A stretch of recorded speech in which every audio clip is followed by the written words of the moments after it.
Alright, this is Yaquinto's The Beastlord, and it is an interesting game. I've never played it. I did read through the rules. I don't know how much that means that I'm going to be able to present it particularly well. I may gloss over a lot of it, and you know, try to show them more through play than through a strict standard reading of the rules, just because there's a lot of rules here, and there's not a lot of game under those rules. There's 32 pages of rules. Now about half that's the basic game, but I'm gonna be trying the advanced game, tactical game, all of it baked in at once, of course, because I'm that kind of stupid. Okay. So for some reason or another, Yaquinto games have been something that I've been vaguely collecting. I have no intention to get everything, but yeah, I'm kind of interested in their fantasy and science fiction stuff. And in this particular case, this one was especially interesting to me because it removes the battles in the tactical game from the strategic board that you see in front of you and puts them onto a tactical board. And the tactical board is kind of interesting. It's about the same size as this. And it handles all the different terrain types by using segments of the board. So you get like little bleed overs of terrain. Well, unfortunately, the copy I got, which I believe was unpunched, is complete in everything except the tactical board. Now, I don't know if that was noted when I bought it in an auction. I doubt it because I did go at 15 bucks, but I'm sure the owner didn't know. It's got a number of interesting features to it. It's a 4-player fantasy game, although you can break it into 2 teams if you want, with magic, lots of different kinds of pieces, which is why you see all these different kinds of counters out here. Significant differentiation between the factions, although maybe not between the counters. They kind of blur together. It's got variable victory points. Each player gets a card that indicates who their enemies are, essentially, as well as how much they want to preserve their own force.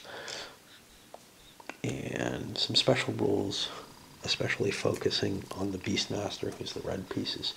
Let's look at the different factions pretty briefly. As I said, red's the Beastmaster. He's going to have all kinds of critters. No, I haven't really studied the numbers, so I can't tell you too much about him. Then you got the humans, who seem to have cavalry in their force in large quantities, and there's some special rules to deal with cavalry, and I drooled all over this. I'm going to need to pause to clean that out. That's the best I could do. Anyway, his big advantage is he has the cavalry, which again have some special rules in it. The goblins just have a lot of different troops, and the elves, who have a very heavy contingent of archers, who also have special rules. This is mainly a game where you're trying to capture other people's stuff or kill it.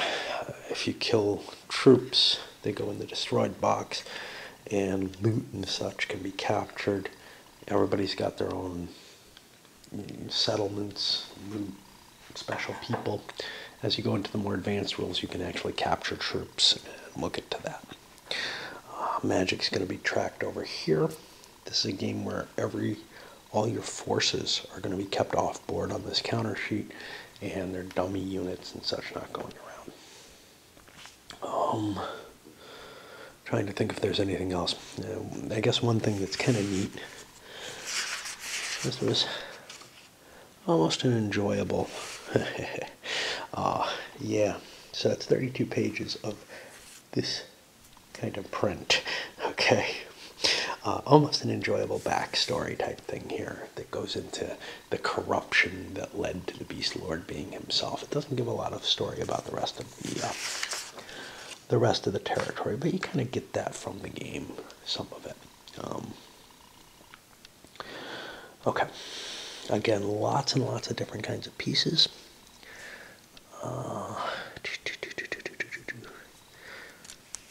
see. Here we go. Okay, so for units, the combat factor is up here, the morale is here, yeah. There's a movement value here, and then a missile value here. Now, some units will have a bonus, which is a modifier type value.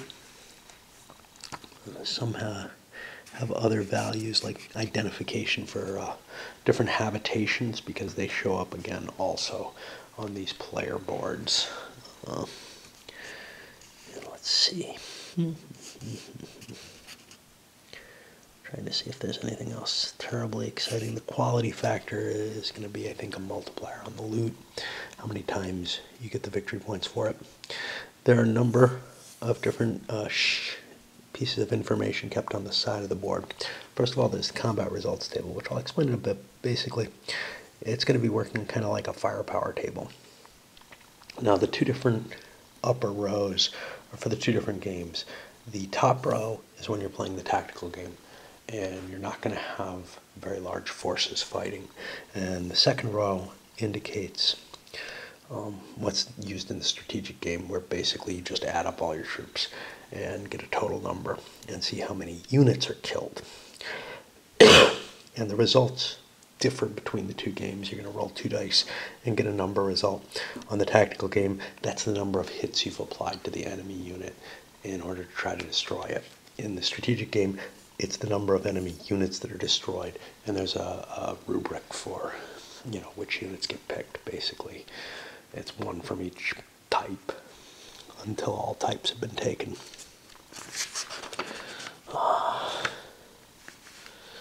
Okay, like I said, there's also these suckers. Everybody gets one of these at random, and they'll have values for each of the races and how many points you get for things you capture or destroy of theirs. Destroy is really the base value here.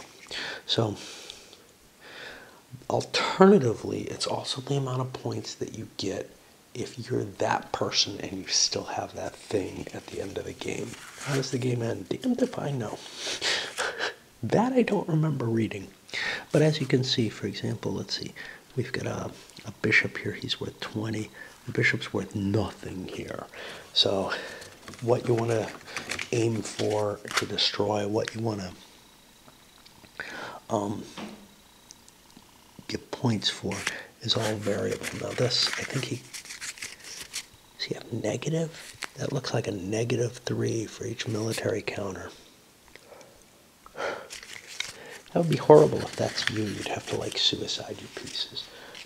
So there's something very odd about that, but the point is that you don't know what your enemies are trying to do in the game. They're each going to have a card, and that's secret. There's no stacking limit in general, although inside habitations, castles, towns, etc., there's going to be a stacking limit of how many units can hide in there. Those things will be taken by siege. When you actually set up the map, you're going to have a section of the board that you're able to set up in, and you set up your habitations, your units, etc. The limitations there are you can't set up habitations too close to each other. So there's restrictions on who can put what where. And there should be some sort of boundary lines as to who owns what. I don't see those jumping out at me. So let's see. Okay, men, any hex south of the Palisades hexes. So here's the Palisades. Anything south of that is the men, and that's really a big slice of the board.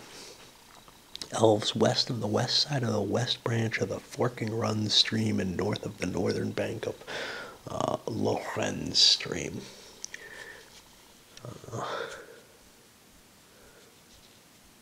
So I don't know quite what that means, but I'll figure those out as I'm setting up. The Beastlord will be starting kind of in the center of the board. And then they've got restrictions like this. No habitation may be placed within 3 hexes of another habitation. Okay. BMCs, that's these counters. They're the board military counters or something like that. And those also have restrictions as to how they're supposed to be placed. All right. So we've got a basic sequence of play. The first thing that happens is you're allowed to pick, and those are board movement counters, you're allowed to pick board magic spells to cast. Basically at the beginning of the turn, you're going to be selecting simultaneously which spells you play, and you'll be secretly selecting them over here for what you're doing. And then you're going to be paying those off using your magic points here. Now, your base magic points is how many spell points you have at the beginning of each turn, and it's also the range that you can cast spells at in general. There's a whole bunch of different spells, as you can see. You can speed units up, slow units down, affect the terrain, etc. This is all kind of the movement chart later. That you have combat bonuses, which give you, bonuses on your die rolls in combat. In the tactical game, the cost of combat spells is reduced. They're going to be half price. Because what's going to happen in the combat game, like I said, it transfers to a tactical board. Well, since I don't have a tactical board, my secret is going to be I'm going to use little boards like this. And the idea is so the base tactical board in the game, you have like 15 hexes from the center in all directions. I may find that I have to mutate that, maybe use like a quarter or a slice of a regular wargame map or something. That may make for a tighter situation, and we'll see how that works out. The terrain's going to be kind of different. I'm going to be pulling out different wargames to use. Most of them will probably be some tactical, but probably most of them are going to be kind of grand tactical designs, just because that's probably fits the scale a little better. So this is probably a little too close a scale. I think this looked a little better. The hills, look like they're, I don't know. Anyway, a little closer to what the game actually uses, although it is different. I'm not going to have perfect matches, but that's okay. And I may switch up maps as I'm going, just keep digging out new maps for each battle, because really the map isn't going to be the entirety of the hex, I don't think. It would be great if I could match that. All right. Let's see where we go here. Okay, then we have to determine who's the moving player on a turn, and basically that's going to be done randomly. They suggest die rolls. It may well make sense to just use counters for the different colors. They have competitive roll-offs. Oh god, the dice in this are so horrible. They're like giant Avalon Hill dice. I forgot how bad you Kunta dice are. Just, they offend me. I don't like big dice. I don't like the Avalon Hill style dice. So I like little rounded dice. But I don't think I will use them in here. I'll probably just use Avalon Hill dice. Okay. And you randomly determine the sequence of play in terms of the player order each turn.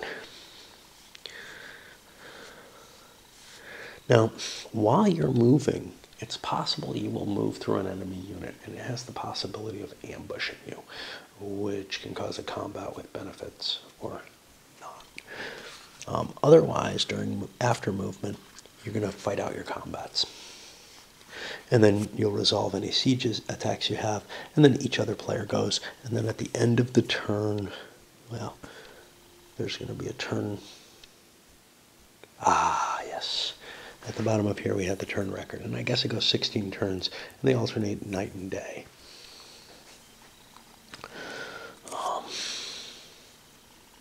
There's pretty standard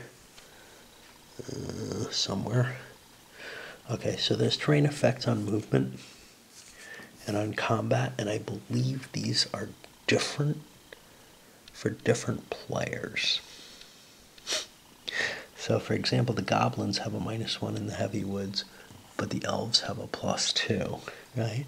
They have different costs for the different terrain that they're wandering through. And so every species has its own costs. I'm trying to remember if there were any special cases, but it looks like it's just by which faction you are as to whether or not, you pay certain prices, get certain bonuses. So it's not a per critter thing like, say, in Titan. Some of the spells affect movement speed. You're allowed to move dummy counters that don't actually exist. If counters are if holding counters are destroyed, they come back like 2 turns later or something like that. And that includes finding a dummy counter. Okay. Now, when you begin combat, except for ambushes, you're allowed to withdraw from combat just before the combat step. And the way you do this is you count out the number of units present. You announce that total. And once that is present, each player gets a choice on withdrawing or fighting. You note your decision secretly by putting a unit counter in the W or F box. Yeah, that's not very secret. I guess you could hide it with your hand. By the way, there are, I didn't show you, but each of these is supposed to be covered by a screen so that different players can't see them. And supposedly, like the green player has his screen down here, the orange player facing that way, and you're all hidden from each other sitting around the table. We all know how well that kind of works. If both players decide to withdraw, there's no combat. Both players withdraw. If both players take an F, there's going to be a fight. If one player takes a W and the other takes an F, the W has to see if he succeeded. He rolls a die, and that's his score. The withdrawing player. The fighting player rolls a die. If the score is odd, it's going to be a minus. If it's counting and odd score as a minus and a plus score as a positive. God, I have no idea what they're talking about. But basically, I think they mean an even score is going to be positive. And you add the score of the withdrawing player to the score of the fight player, and then you look on here to see what happens. The numbers on parentheses are the total result of the die rolls. Opposite is a number letter result. The number letter result is the modifier to the die roll on the combat results table for the player desiring to fight. So if you get a -4 here, you get a +4 desire to fight. If the letter is N, the withdrawal is not successful. Both players remain. If it's a W, the withdrawal is successful. And I don't know why. Oh, you do need a number. Both players, the withdrawing player can withdraw from combat, but the other player gets to make a pursuit attack on the table, but it's probably going to be at a penalty. No, I think that's it. If you withdraw, you have to go into an adjacent hex. Now, we're going to ignore most of the combat sequence, but I think the pre-fight withdrawal happens even in the tactical game. You can withdraw during the combat. That's a little different. There's a bunch of items in the game. So some of the items have a combat value, like the magic sword, magic bow. Others don't, like the pig. And these are basically treasures that you're trying to capture, destroy, whatever. Different units are able to use items. So military personalities may use any item. Bishops and priests may carry an icon or religious relic and use them. warriors can carry a standard. A single military personality can carry one magic sword, a magic bow, a standard religious relic, or an icon. And these are going to be assigned to the characters at the beginning of the game. And if you lose a magic weapon, like, well, if you lose it, it's destroyed and it counts for the enemy. But if you're killed while you're carrying one of these magic weapons, it can't be reassigned, and nobody who captures it gets to use it or anything like that. It's just victory points for the capturing player. You get to haul it around with your people, but they can no longer use it. But it still counts as victory points if you haul it, because anything can carry it around. Magic swords and bows, I think, are worth 3 times their value, just to make life confusing. Non-magic weapon items can be carried by any other units and can be transferred. I think the magic items are this. See, they have like this triple star, which you expect references something. No, it's just sort of this. These weapons may be used by no other unit. So basically the magic weapons can't be used by anything else. Now there's an exception to that, which is the Beastlord sword, which is this red counter there. The Beastlord, in the more advanced rules, that's a thing that other people can pick up and use, and it has magic and everything, and it's kind of potent on its own. These things don't have a magic, a movement value. You can carry them on their own. I'm going to ignore the basic game combat, but I'll give you a brief overview, because we might switch to it if I don't find this solution acceptable, although I think I probably won't be playing long after I decide I don't want to play the tactical game, just because a game that has a detailed tactical game of this nature, as opposed to most games that have kind of a tactical battle board, are these really simplistic battle boards.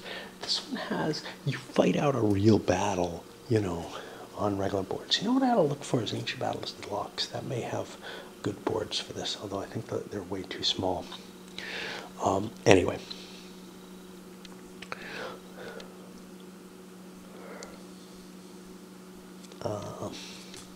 Basically what happens is you stack up your pieces by type. You add up all their values, you roll, and that's how many losses are done. And there's multiple rounds of combat if people don't want to withdraw.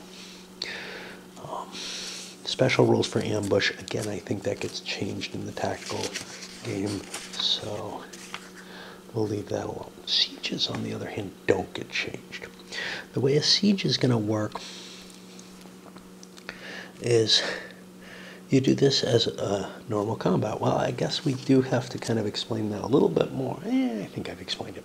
Anyway, in sieges, you have different values. Instead of the terrain values you'd use from the regular combat terrain modification chart, you'll use these.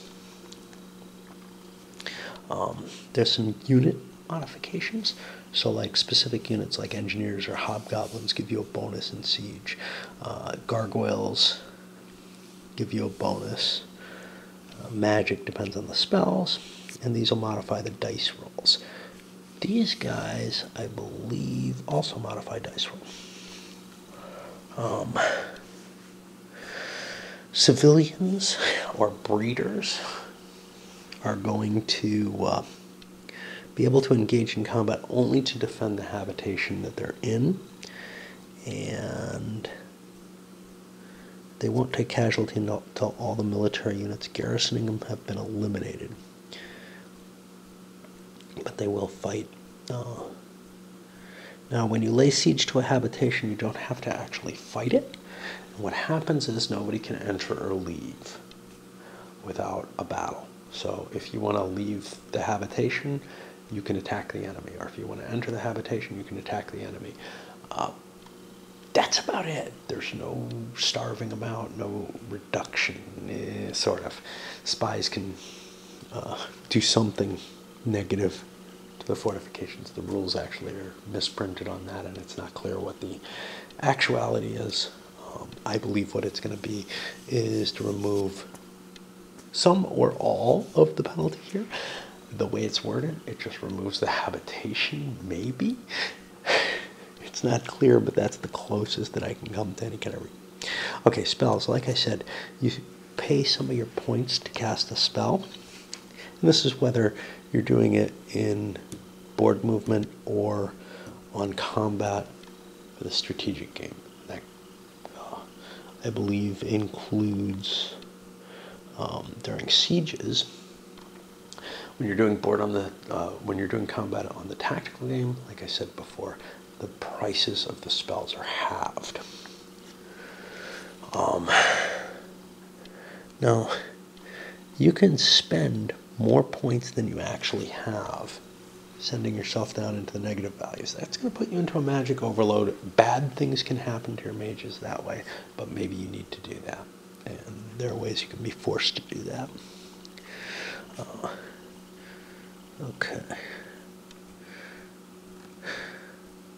And then they just keep going boom, boom, boom with all these things. Like every concept has its own number, but by concept it's like such individual little discrete items. Like users may regain spell points. Okay, that's great. All magic users may regenerate spell points. That's another concept. Come on, you know. And this is just how Yaquinto is just so horrible. So let's see. They get 2 spell points per each turn that the magic user is out of the game.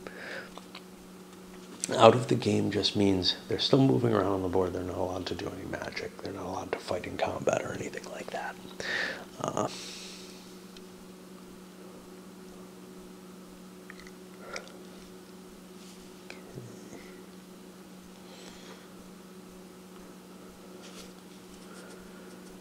And you determine how many turns you're going to rest for, and you can't stop resting.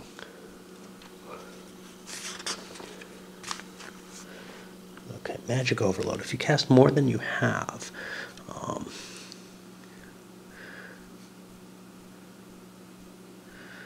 you check the overload immediately as soon as you cast a spell that moves you into a minus box or a lower minus box.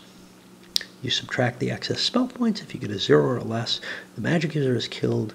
Any items are given to the player against which the fatal spell was cast, which is kind of weird because you could be casting something from across the board, well, from several hexes away. 15 hexes with the Beastlord, and oop, my stuff flies over to them. Don't ask me.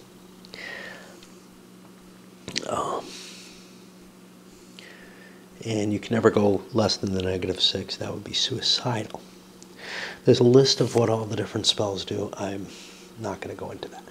That is pretty much the basic game, except for victory. Victory is just going to be the points at the end of the number of turns played. If you don't have at least 50 points ahead of the second highest score and 100 ahead of the third highest score, you haven't won a decisive victory. You've won a fairly minor victory. All right. We're going to stop there for now. I hit the pause before anyway. We'll get to the optional rules, which are just, I mean, there's not much game here yet, right? The optional rules start adding special rules for special things and special purposes. And obviously, if you've got a game that's filled with special units and special purposes, there's going to be a lot of that, and we'll kind of skim over those as well. Okay, let's take a quick look at the optional rules at this point. Basically, they're a set of special abilities and characters that are in the game. So one is Spies. Spies are going to have 3 capabilities. In order to do these, they roll a dice off with the opponent, and there's going to be modifiers in each case. Trying to work your way through these rules where they're just so repetitive. Like each line is almost the line before it, and they're all numbered and everything. And there's almost no references in here, so why all this effort on numbering, you know? But anyway, information gathering. This is an attempt to look at the opponent's stack, basically. Assassination, you're going to try to kill an opposing major player, an opposing character on the other side, either a military or non-military person. And there's modifiers like trying to kill their main character, the king lord or chieftain as a penalty. A magic user is especially hard to kill. And then there's sabotage. Now this is the weird one.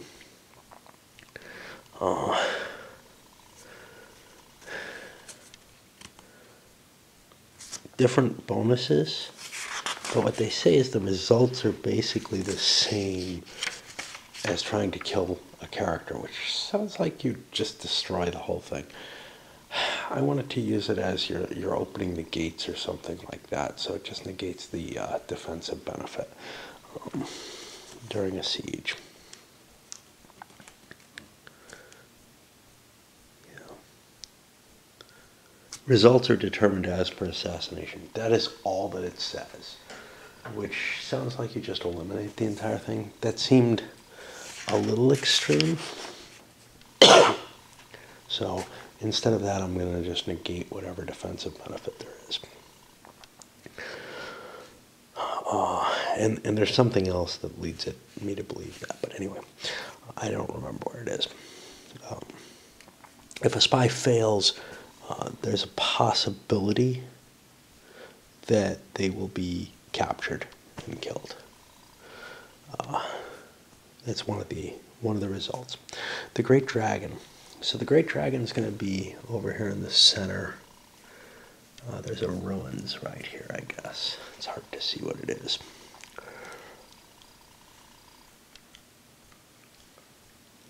I don't know if there's a map key somewhere. Not on the map, it seems. And what happens is, if you move close to the dragon, you can piss him off, and that causes someone else to control him, and he'll fly out and attack things. The other thing you can do, though, is a dragon control spell to get control of him and to target other people's stuff. And basically, he's allowed to move around within his movement radius and attack enemy stuff he finds there.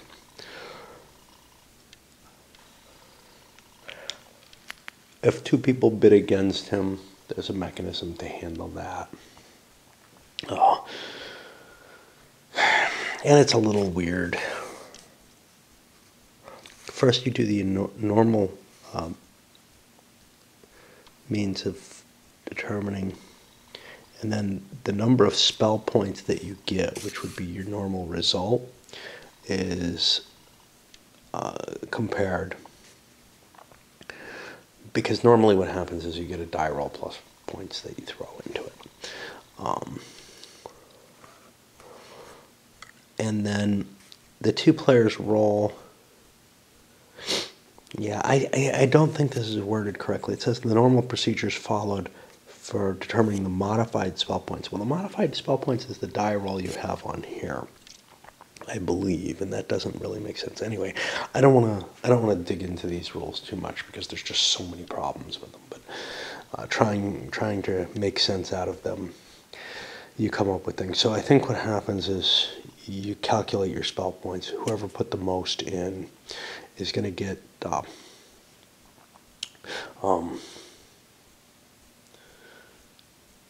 let's see.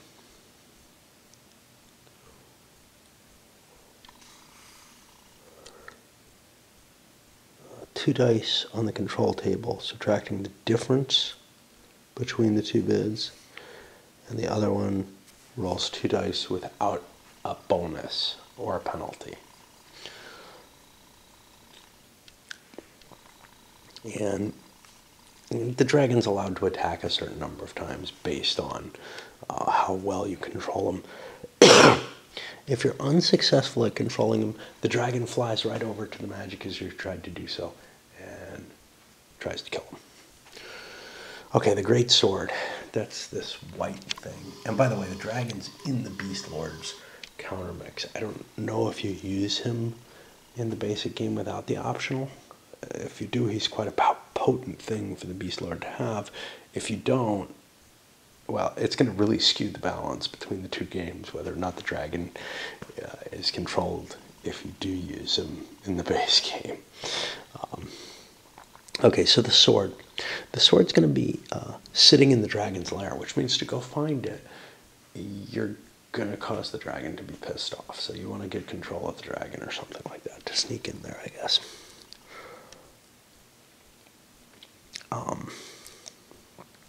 The Beastlord is just a little better at finding the sword. Basically, make a die to see if you find it. If you do find it, you're going to have a sword which has its own 5 magic points. It can cast spells as well as you. However, well, anyone can use the sword. A non-magic character can only use the combat factor of the sword and has to be carrying it around. And the sword, unlike all the other magic items, this will stick around if the player is killed, or if the character is killed. If you're using the sword, and a magic user can use it for both magic and combat. If you're using the sword, you have to make a check to see if you get controlled by the sword, kind of like Stormbringer. And you just make a simple roll.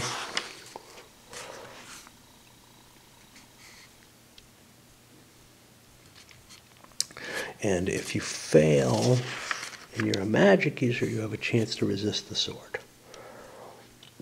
If you've been controlled by the sword, you're no longer controlled by that player. You're going to stand in place, and you'll attack anything that tries to take the sword from you. Magic users who use the sword will not regenerate spell points while using the sword. I think since that's under control by the sword, that's only if you're controlled, but I'm not sure.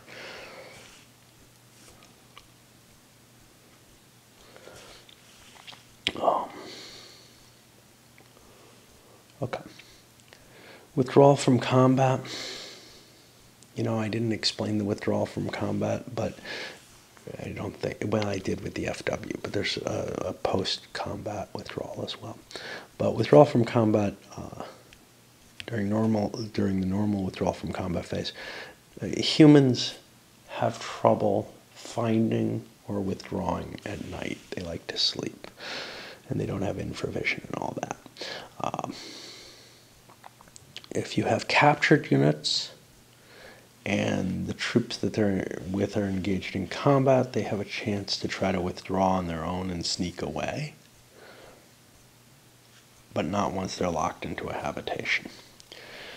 Okay, once you attack a habitation and capture it, there's rules for plundering and destroying them, and basically once per turn you can make an attempt to plunder it or destroy it. Destroying it is trying to remove it from the game. You can garrison it and use it as your own defensive force. That's probably not too useful, but the problem with plunder and destruction is when you try to do these things, the natives who aren't represented by counters but are represented by the location itself will rise up and fight you. Now, plundering, what is your advantage for that? I don't remember.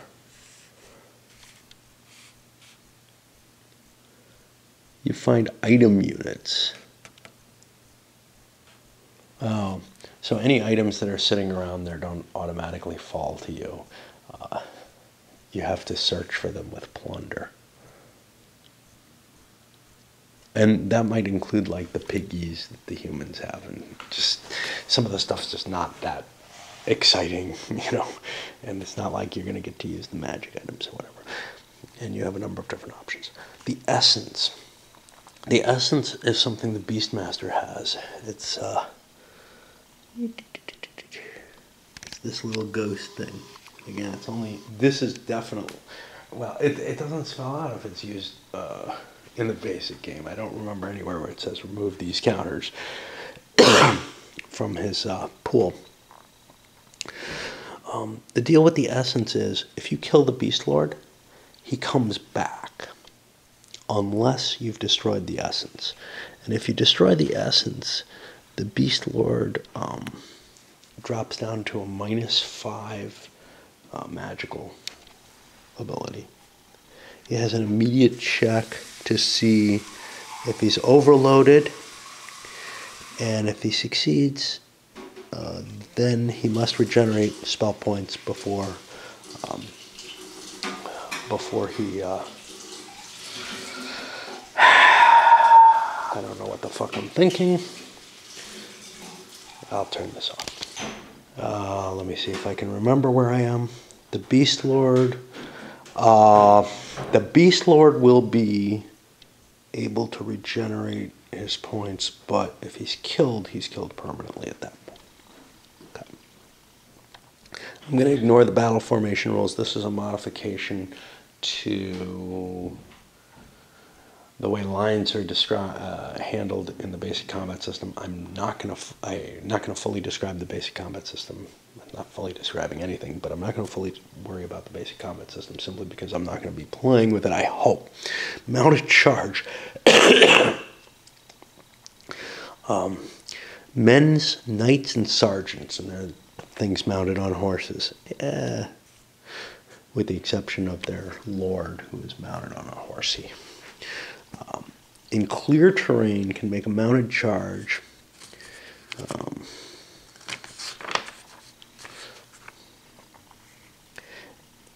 And not at night, and it just adds 2 to the die roll on the men's combat results table. We'll see if that has an effect in the tactical game. It really should, but I don't remember any kind of fancy rule about mounted charges. I'd like there to be one. Unit capture. Okay. Okay.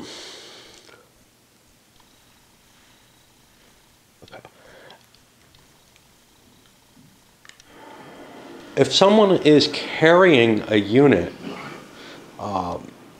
if someone's carrying an item or something, you're able, if you kill them, you capture the unit. However, you may also cause units to surrender. Oh, you may not capture the unit. There's a die roll to see who gets to keep it. A unit can be captured in surrender, and you have to put a unit may surrender in combat only. A unit may surrender at the end of any combat round. You don't need a fucking number for each thing. It's just so infuriating. Anyway, what happens is,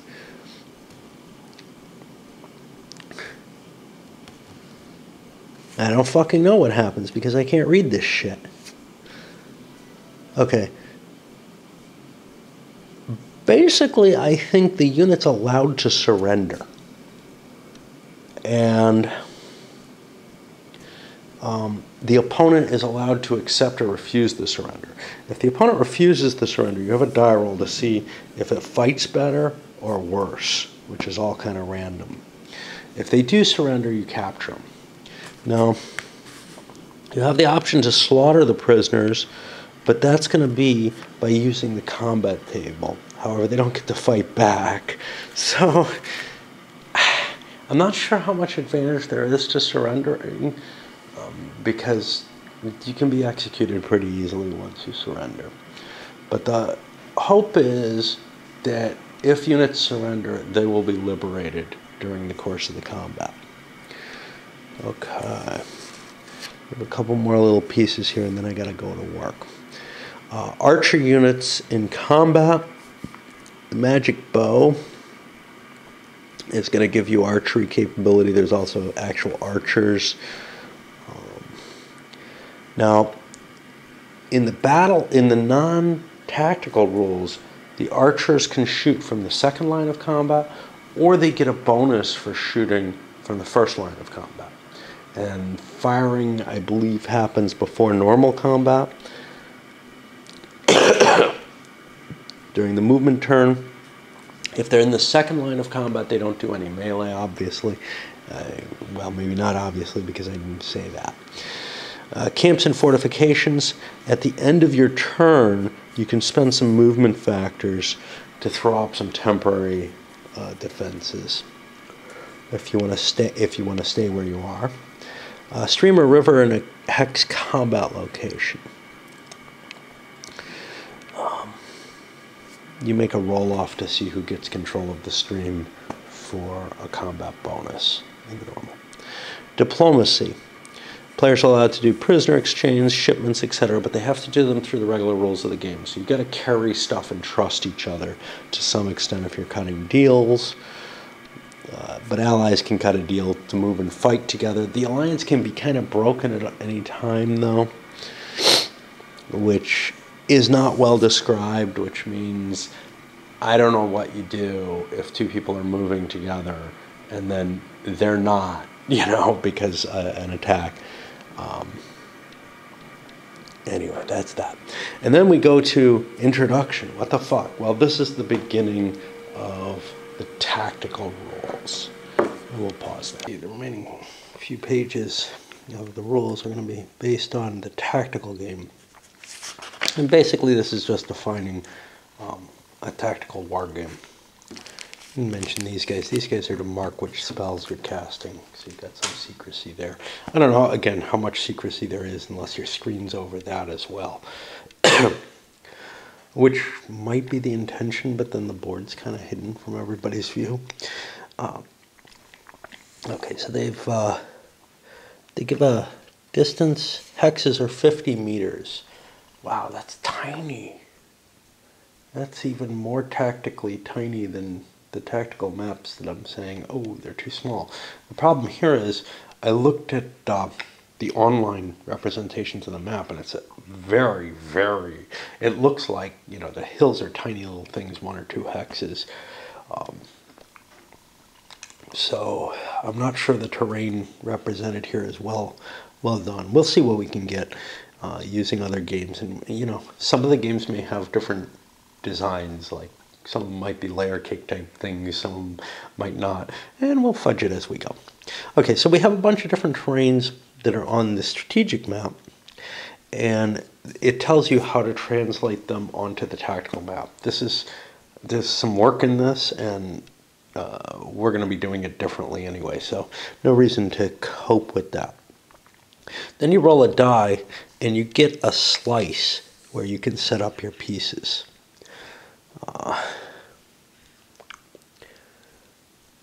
And you get half the board, not just one of these little pie slices. Stacking is going to be two units in clearer hill and only 1 unit anywhere else, with the exception that you're allowed to have personalities stacked, but there's restrictions like knights and sergeants can't stack, giants can't stack, although other units can stack with them. Centipedes, water serpents, and lizards and basilisks can't stack with anything other than their own. Those are all the red pieces. Zombies stacked with wyverns are treated as a specific type of unit. They're considered a single unified unit using the wyvern morale and combat modifiers. And you're only allowed 1 of these combos per hex. You're going to have facing. It'll be towards the hex sides. You pay movement points for changing facing. You have a sequence of play here where, again, you secretly determine your spells before the game each turn starts. One side is always the first player in any given tactical situation, so you're not going to have this kind of weird checking for that. And then you get to move. Then there's defensive missile fire. The offensive units that are fired at may have to make a morale check. Then they get an offensive missile fire. Now this is something weird in this game. It's got these different steps, but they're all treated simultaneously. Well, they're treated simultaneous. So the defensive missile fire and offensive missile fire are treated simultaneously. So if you take losses against the defensive missiles, you still get your offensive fire. I don't know if this is the easiest way to handle things. And similarly, offensive and defensive combat, I believe, are handled in that same simultaneous manner. And you make morale checks based on the combats, and those are not interspersed, strangely. So I don't know what's going on with that. I'll check to make sure that I'm right about the missile fire being really kind of one big section rather than these separate segments. And then you go to a second movement player. Pre-movement spells, I think, is done in each player phase, but both sides can play at it. You got movement costs, which are going to be based on I think they are the same as these suckers. I gotta go pour my tea. Okay, now somewhere hidden in here we have zones of control, which cost you an extra movement point to enter. Archers can move through another friendly unit. Friendly units may not move through archers. But wait a minute, isn't there stacking? Yeah, I don't know what the hell, you know. I'm not sure there's a terrain effects chart in the strategic game. I'm gonna have to check that. Again, there's weird crap here. I thought there was, but it's so hard to discern what's going on here. Now there is a terrain effects chart, so I don't know. It seems to do double duty here. Okay.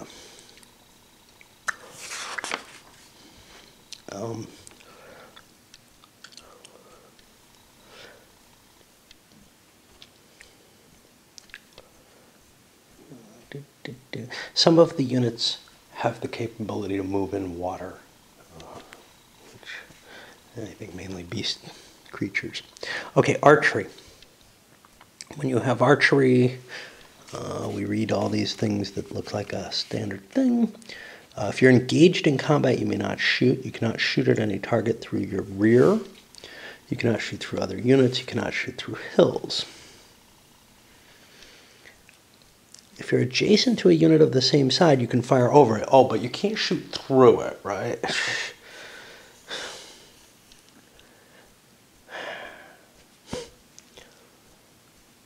So second rank archers can fire. They're such crappy rules. Let's see how quickly we can get through this though. You pick all your targets. You clearly state them. And you do all kinds of things really simply. There's a modifier due to the range from the archers. Shooting in woods is -3, just a random extra -3 that's thrown in there. If you're firing at an opposing unit, advancing to engage, you roll a die, and that's going to be your range. Yeah, that sounds goofy, but we'll see if we can remember that. Okay, if a unit takes its combat factors and damage, it'll be destroyed. If it takes less than that, it's not. It's fine. But wait, isn't there morale? Yeah, there is. It's not listed here. Trolls, zombies, centipedes, and the Beastlord are immune to missile fire unless there's a magic bow. If there's a magic bow, all damage points will count. I think only the archer with the magic bow can hurt it. But again, the way that's worded is kind of poorly done. Okay, combat itself, if you're adjacent to the enemy's, if you're adjacent with one of your front 3 hexes, you're allowed to attack. You take one of your unit counters and declare it's attacking an enemy unit counter. You can have more than one of your units attack. Each unit's going to be rolling its dice individually here. And this is where you use the combat results table upper row. I think that 0 star is if you get some kind of shift onto that. The moving player does his combat first, non-moving player goes second. Somewhere it specifies the simultaneity, and okay, here under combat it specifies simultaneity. Does it do it under archery? It may not, because you have to make those checks first. Yeah, I don't see that rule on the archery. Okay. You have some modifiers for combat. Knights and sergeants in clear terrain have a bonus. Uphill of the opponent has a bonus. Now, how does this integrate with, say, some of the optional rules? I think we have to ignore the optional rules. So, for example, archers in combat, this is completely different. And have the knights and the mounted charge.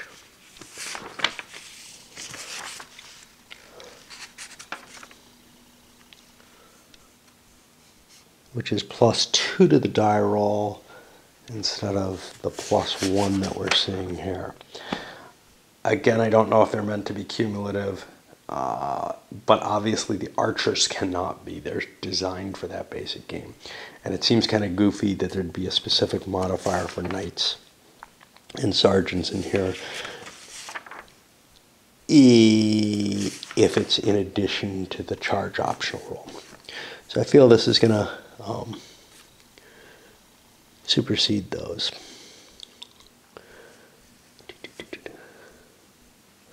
Military personalities are allowed to add into a unit. If you do have multiple units attacking at once, which isn't usually the case, like you usually don't sum your units, but like with the the zombies and wyverns and with personalities, you can add their strengths together and you'll wrap around the table multiple times. And I think you roll dice for each of the table accesses that you're making. You don't just roll one pair of dice. Modifications to combat, weaponry, terrain.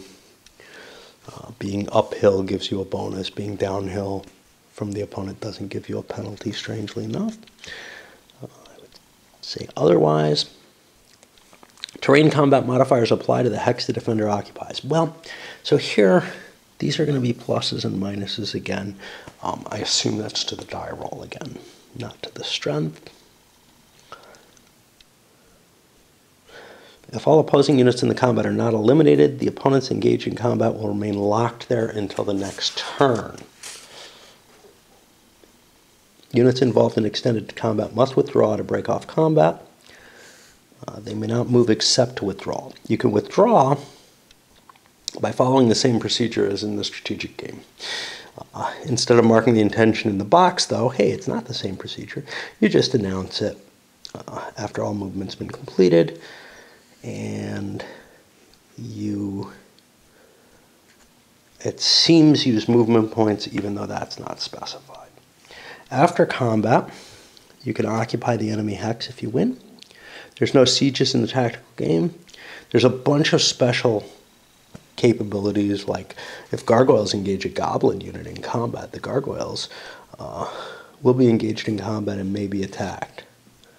I don't know what the fuck that's supposed to mean.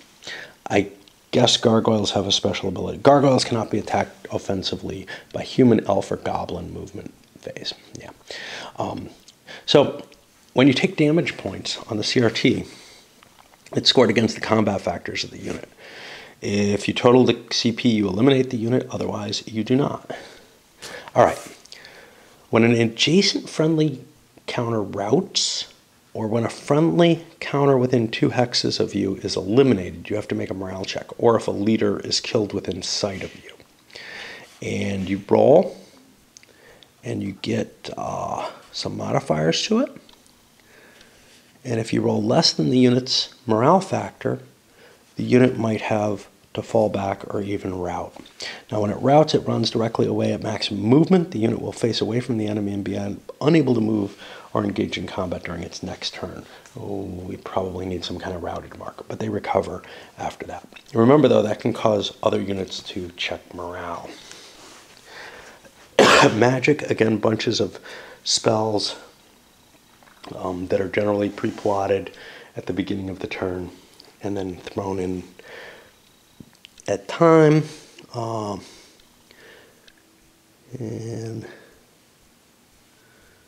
you determine the sequence randomly.